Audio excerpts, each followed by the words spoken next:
Liberal Bill Maher calls for NPR to be defunded after CEO's testimony. Real-time, host Bill Maher has thrown his support behind conservative efforts to strip federal funding from NPR and PBs after hearing testimony from NPR CEO Catherine Maher, who previously criticized the First Amendment as an obstacle to journalism. Catherine Maher, no relation to the liberal HBO host, appeared before the House Select Committee on the Department of Government Efficiency, DOGE, earlier this week, where she faced intense questioning from Republican members. All GOP lawmakers on the panel support President Donald Trump's proposal to eliminate federal funding for both NPR and PBs. During the hearing, Rep. William Timmons, RIC, disclosed that NPR's editorial staff includes 87 registered Democrats and 0 registered Republicans. The NPR CEO acknowledged the figure as concerning, but insisted that neither her personal views nor those of her staff influence the organization's journalistic coverage. Bill Maher said during his online Overtime segment on Ken that the hearing made a strong case for privatizing both NPR and PBs.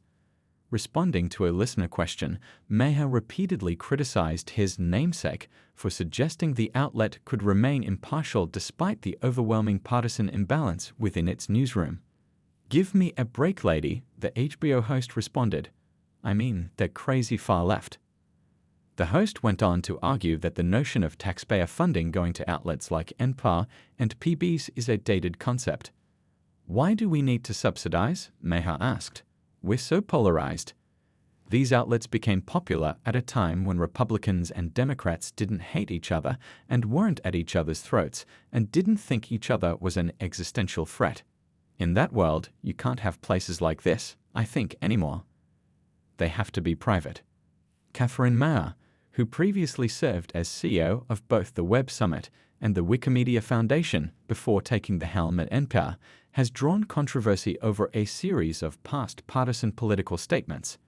She has referred to Trump as a racist and has openly questioned the relevance and limitations of the First Amendment. The number one challenge here that we see is, of course, the First Amendment in the United States, Maher said while speaking with the Atlantic Council. It is a fairly robust protection of rights, and that is a protection of rights both for platforms, which I actually think is very important that platforms have the right to be able to regulate what kind of content they want on their sites. But it also means that it is a little bit tricky to really address some of the real challenges of where does bad information come from and sort of the influence peddlers who have made a real market economy around it, she added. Trump on Thursday took to his Truth Social page to call on the Elon Musk-led Doge team to claw back billions of U.S. taxpayer dollars allegedly paid out to a Georgia Democrats organization and Washington, D.C.-based media outlet Politico.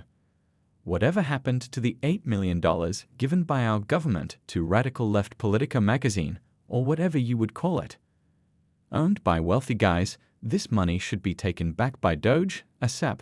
Trump wrote, "Enlarged prostate has nothing to do with age. Just stop doing this one common thing." Also, is Stacey Abrams going to give back the $2 billion they funneled into her environmental fund just prior to my assuming office? She went from $100 in donations to $2 billion in just one day? Not bad. Get back the money, Trump added. In early February, the White House announced that federal agencies are in the process of terminating expensive contracts with Politico after Elon Musk, leader of the Department of Government Efficiency cost-cutting initiative, called them a wasteful use of taxpayer money, the New York Post reported. According to user spending, Politico was allocated about $8.4 million in taxpayer funds over the 12 months ending September 30, 2024. The website now shows the current award amount as $8.2 million.